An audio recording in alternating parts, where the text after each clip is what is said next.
Well, good day to everyone here. Thank you for joining me. I've changed locations, switching it up, keeping it fresh.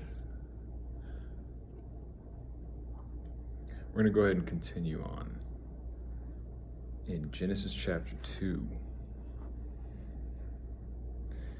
We left off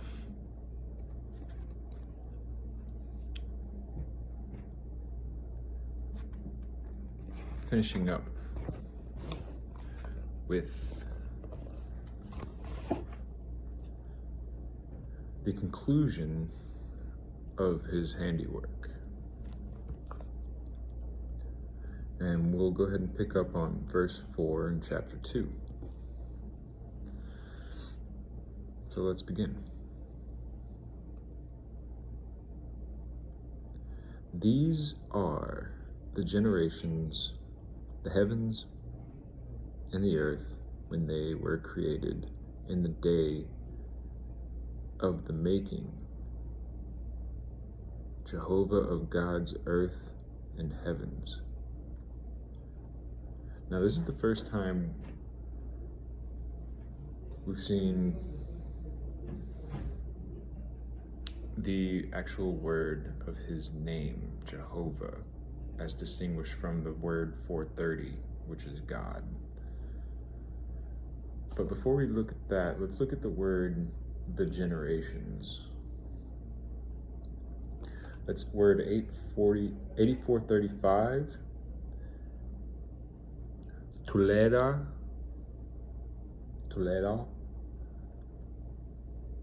plural only, means descent, i.e. family, figuratively history, birth, generations.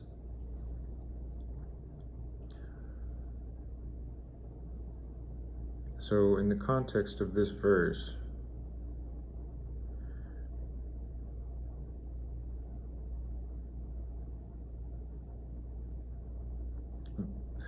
very well could be generations, but it is a figurative use of the word. So it's a history or birth.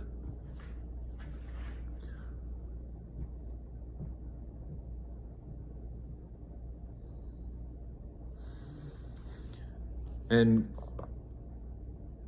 just as a side note, as we read through these verses, I want to make it clear that for the most part, all the words that I won't be going over are quite literally a literal translation of the word, so we don't really need to investigate further. You can if you'd like.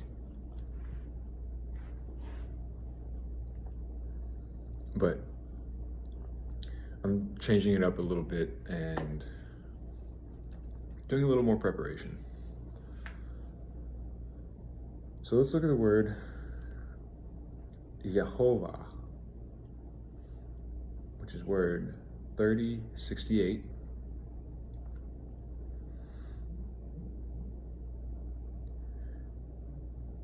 It's from 1961.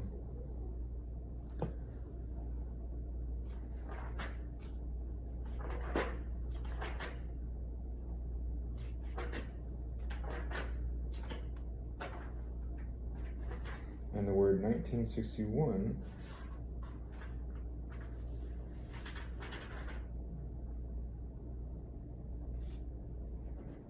is Haya, which is a primitive root compound of 1933, Hava, which its supposed meaning is properly to breathe, to be, in a sense of existence. And that word itself is a compound of 183 and 1961.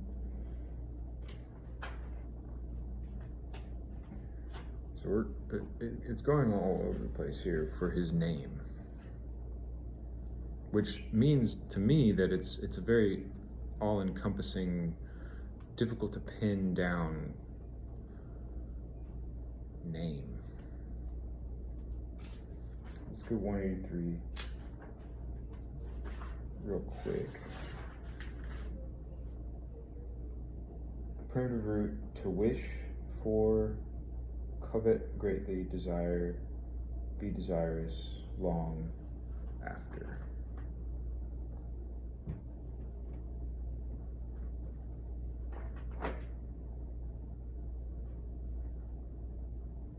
So making our way back up to 1961, Haya is to exist, be or become, come to pass. Beacon, altogether, be.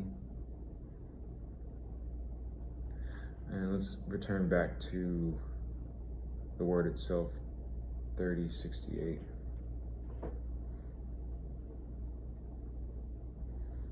Self-existent or eternal, Yehovah, the Jewish national name of God. Yehovah, the Lord.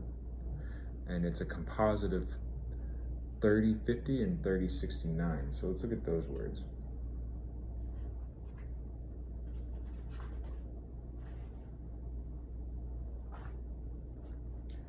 Now 3050 is the word Yah. Spelled with a J. So the Rastafari, when worshiping, calling out to Jah, is appropriate. He's calling out to God, the root of the word Jehovah.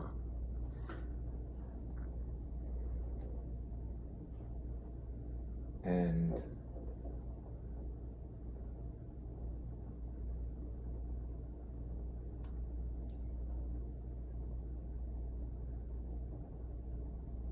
the definition here, the sacred name, Jah, the Lord, most vehement.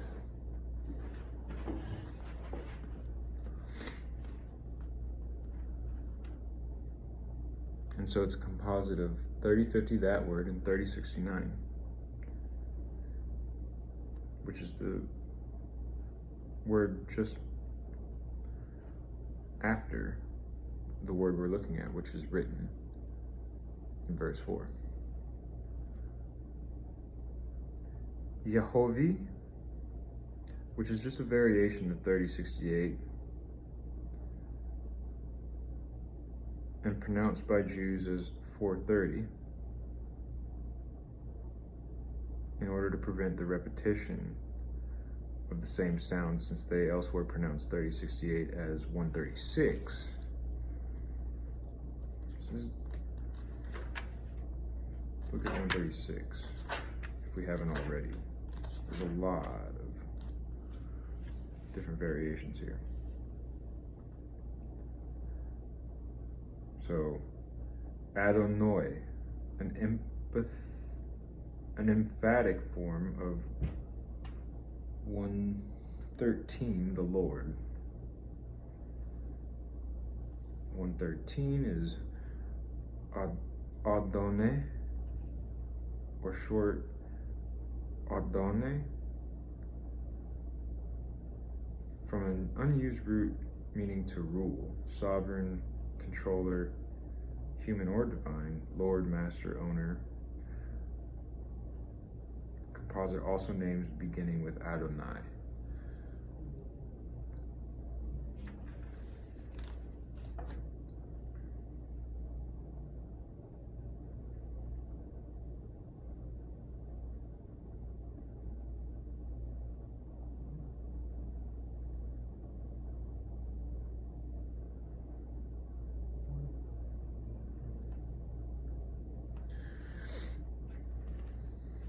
So as you can see there are the name of God, who we call him by,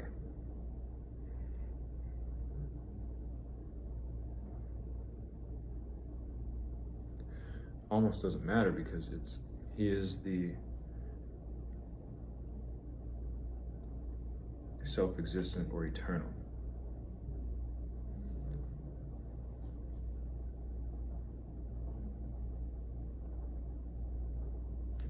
The prime mover. The one who sets all things into motion. So let's continue. Let's actually, before we continue, let's go back to 4:30. Let's keep revisiting that word.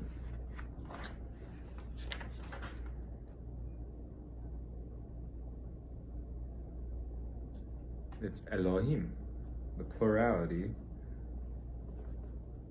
433. Eloah,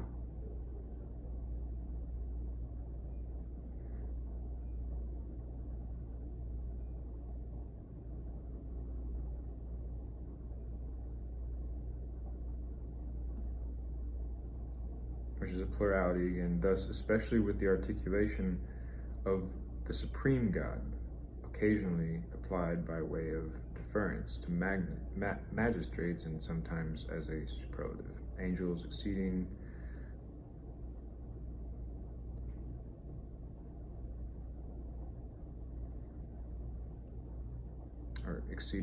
God, gods, goddesses, godly,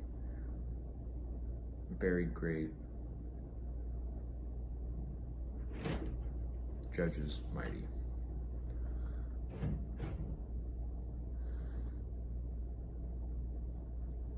So let's continue with verse 5.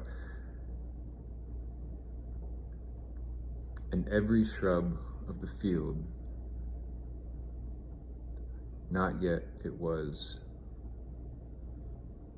on the earth, and every herb of the field, not yet it had sprung up, for not had rain sent Jehovah God on the earth. And a man was not to till the ground. And a mist went up from the earth and watered all the face of the ground. So the earth was being saturated from a mist that was coming up, a vapor that was ascending out from the earth.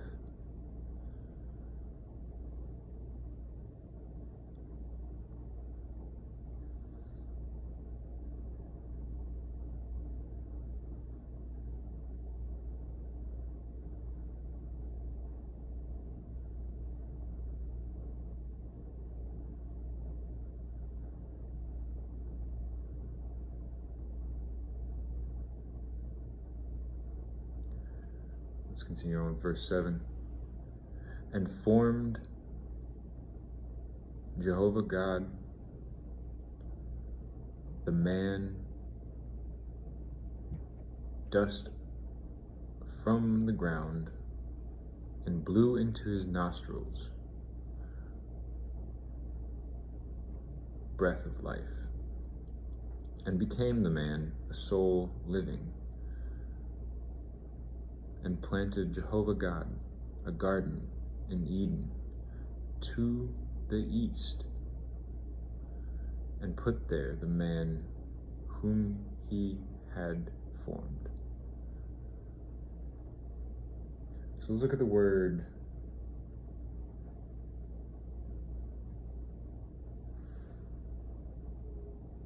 "6942," which is to the east. Because we're dealing with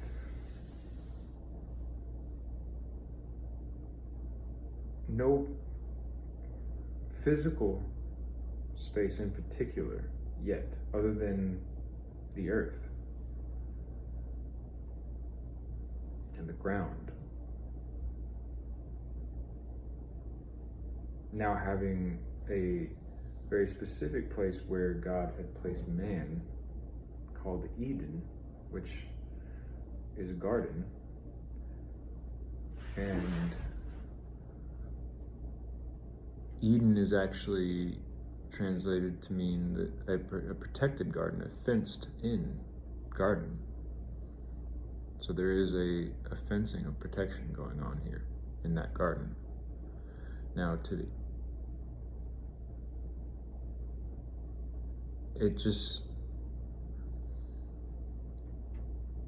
a garden in Eden. So Eden,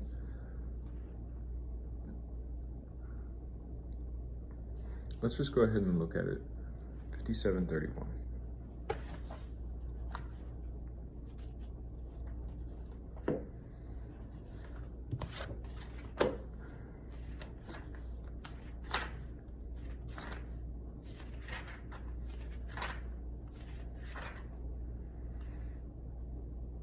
Eden, the same as 5730. Eden, the region of Adam's home. Eden. So the region of man's dwelling. The first place.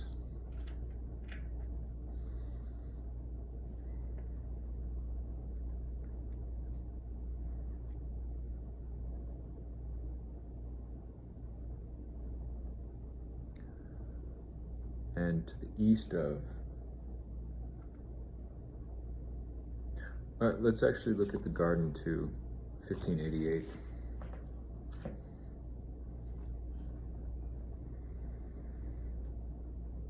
The garden as fenced, so there's a fencing going on. And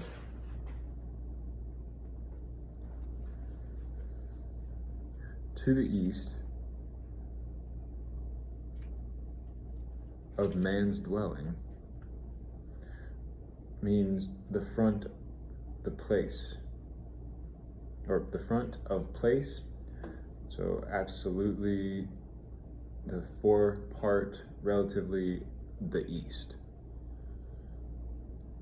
So that's of place or time, antiquity. Often used as an adverb before anciently eastward, aforetime, ancient time, before, east end, part, side, eastward, eternal. Which is actually really interesting because when you look at the Hebrew language, its origin on a piece of paper is from the right.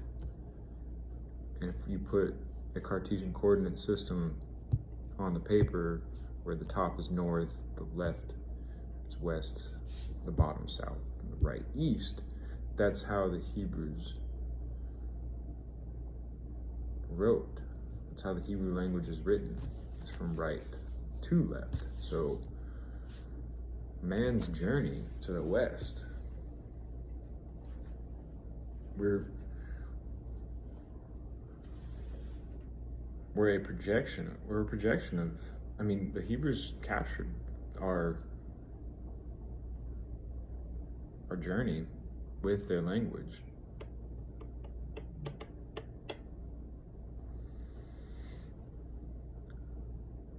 From an ancient time to a present time, but it is eternal.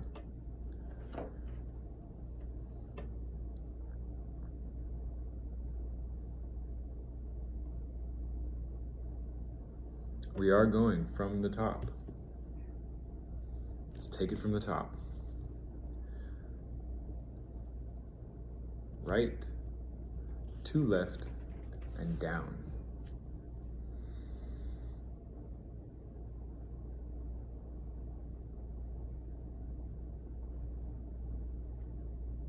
I wonder why they chose to go downward instead of upward, and I wonder if the scrolls were actually written from the bottom in the right to the left and then upward. I wonder if only after some time did the translations start to read from right to left and down.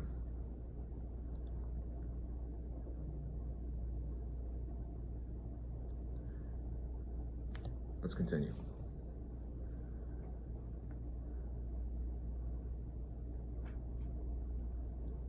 And made spring Jehovah God from the ground every tree pleasant to the sight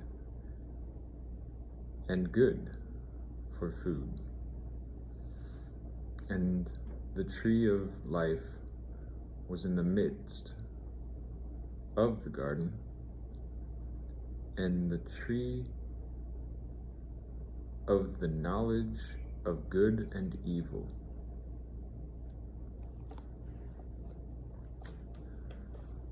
So here we go.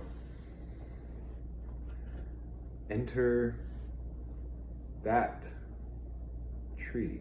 Now there's two trees here being depicted. The tree of life, and the tree is a literal tree, but it's also a firmness.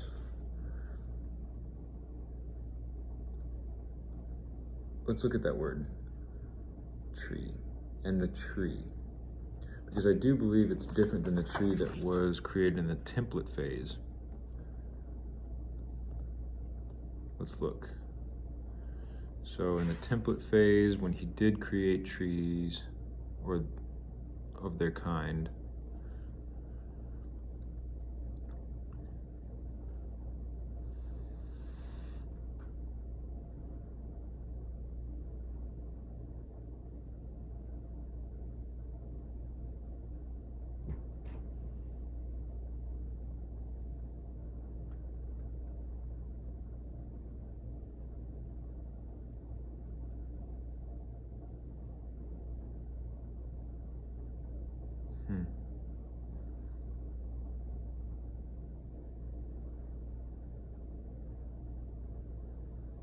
$60.86. So yeah, it's the same word, $60.86. $60.86. That word $60.86 is being used here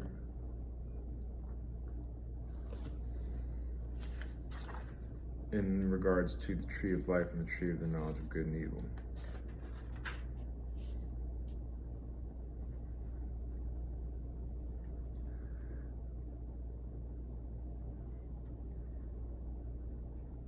It's from 1695. So a tree from its firmness, hence wood, plurality sticks. 1695 is saying otsa, primitive root properly to fasten or make firm, i.e. to close the eyes shut, to fasten.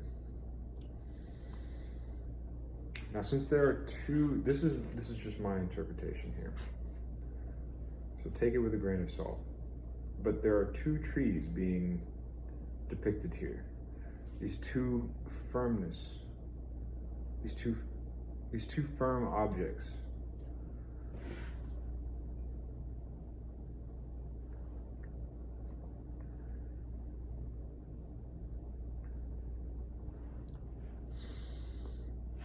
And wood is highly symbolic in the Bible and in a lot of different cultures. It is a fuel. It burns. So that means it is combustible. It gives fruit. There's a trunk.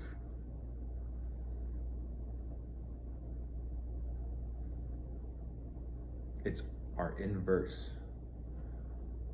It's inverted man. So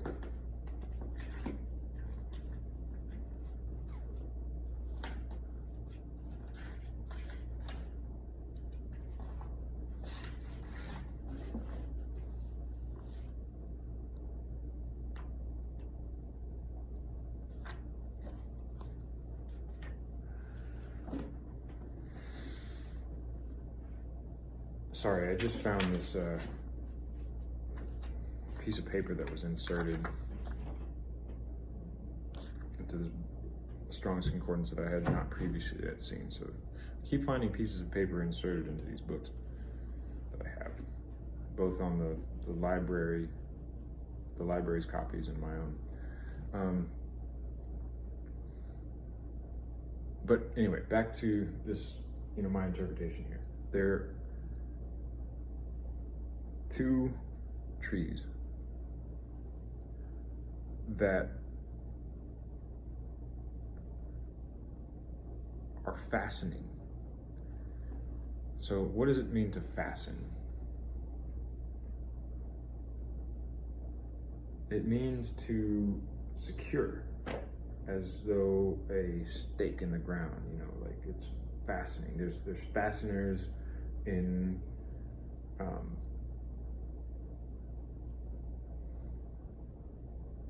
in industrial uses, like fasteners that hold things together. So there's one fastener that holds life together, and there's one that holds knowledge of good and evil.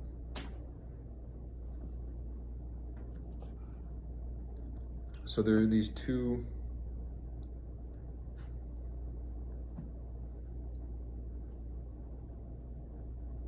structures. One contains life and one contains knowledge.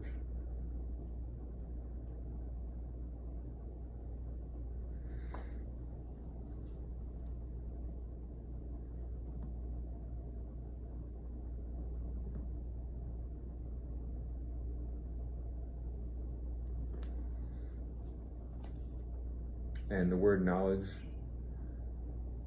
1847, Doth.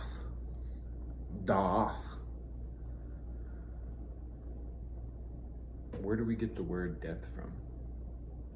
But this word here, knowledge. Doth.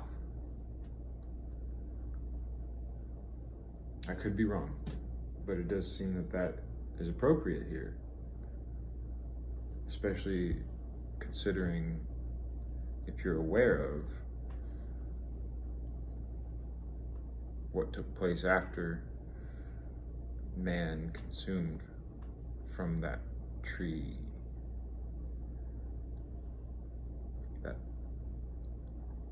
that firmness.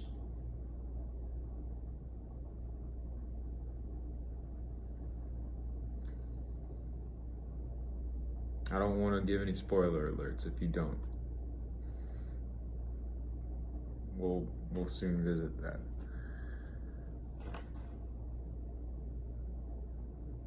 And the word Doth is from 3045.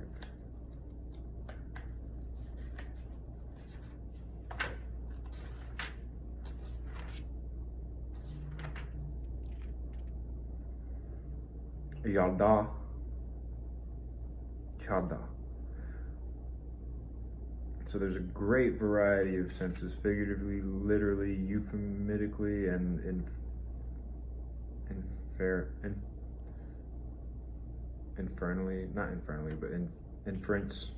by inference, including observation, care, recognition, and causation, instruction, designation, punishment, etc. But yeah, acknowledge, acquaintance, acquainted with, advise, answer, appoint, assuredly, be aware, awareness.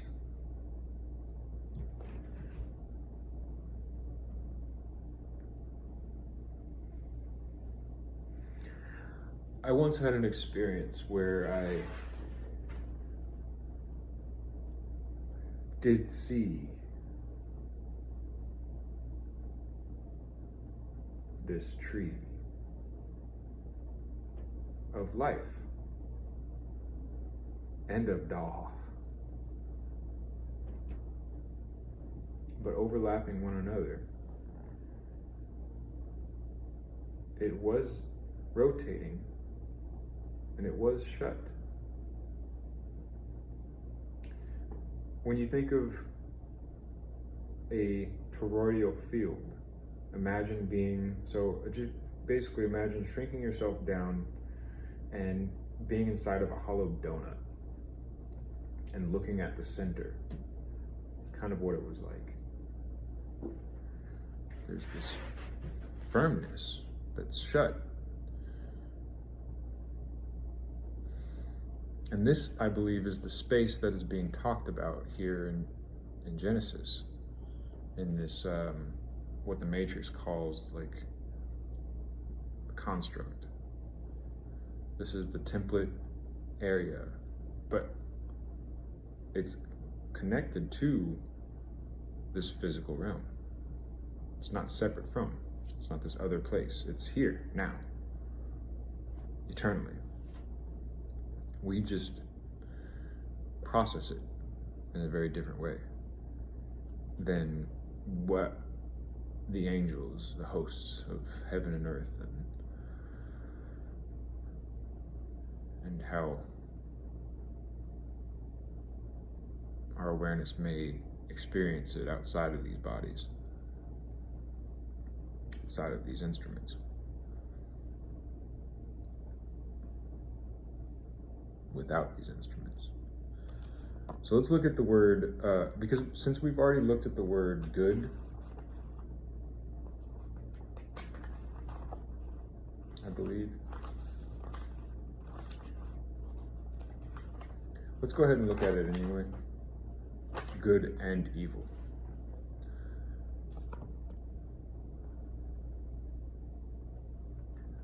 $28.90.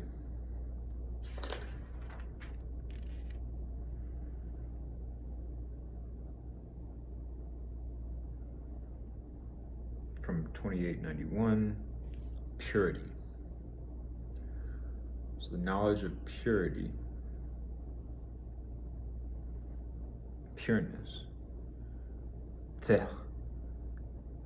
tehore, and tahere.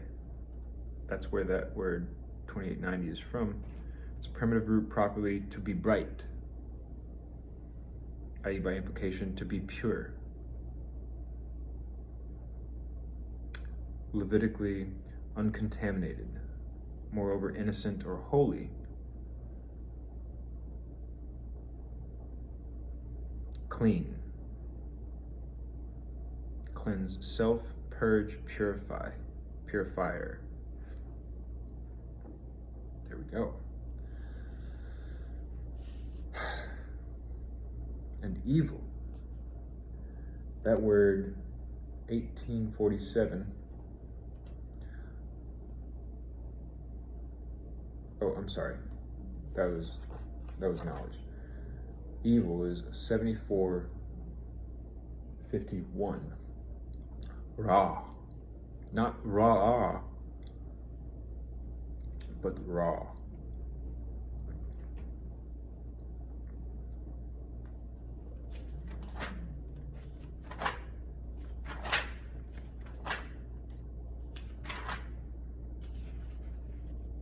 $74.51, raw, bad, or as noun, evil. Adversity, affliction, bad calamity, displease, displeasure, distress.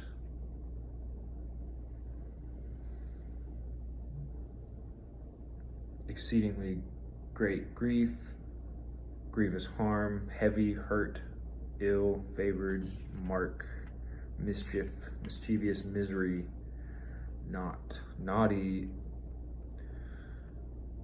noisome, not pleased, sadly, sore, sorrow, trouble, vex, wickedly, wicked, wickedness, wicked one, worse, wretchedness, wrong.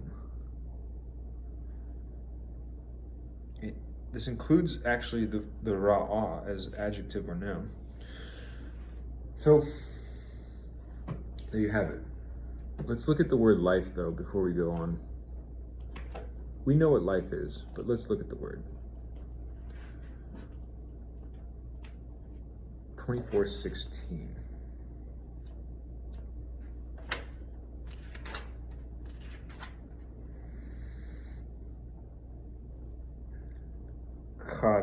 Chahi from 24:21, alive, hence raw flesh, fresh.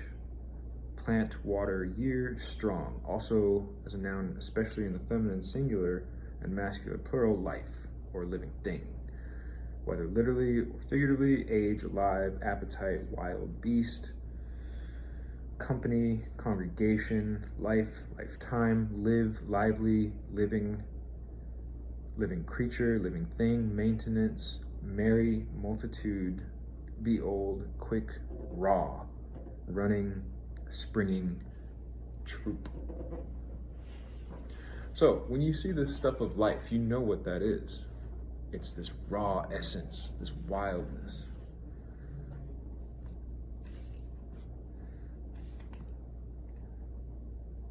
It's strong, it's water, it's fresh.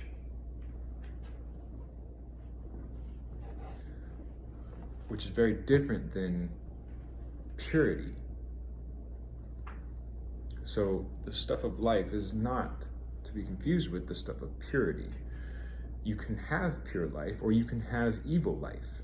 That's why when I had this experience, I saw these two trees overlapping one another.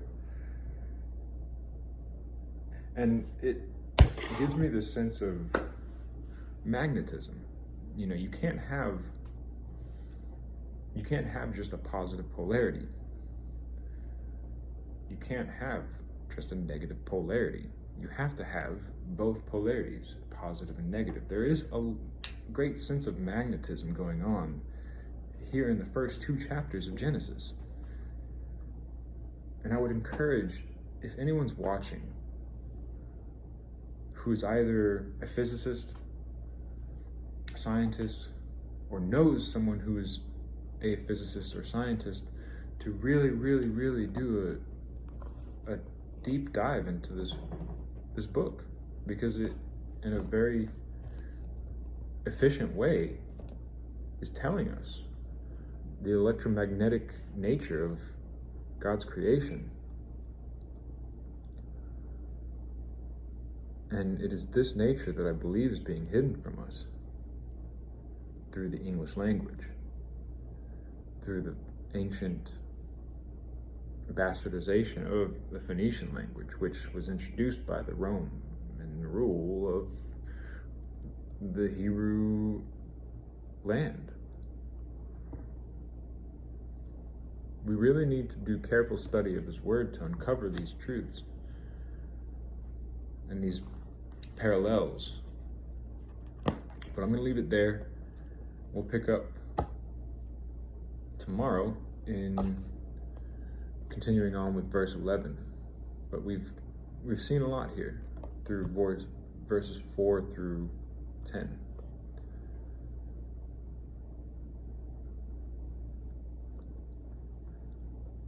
And as always, thank you for joining. I do encourage you to leave a comment. Let's start discussing these scriptures and the way that we're uncovering it. There's a lot of value in this book because it is the book of life. It's God's Word. It's not only the book of life, but it's also an account of truth.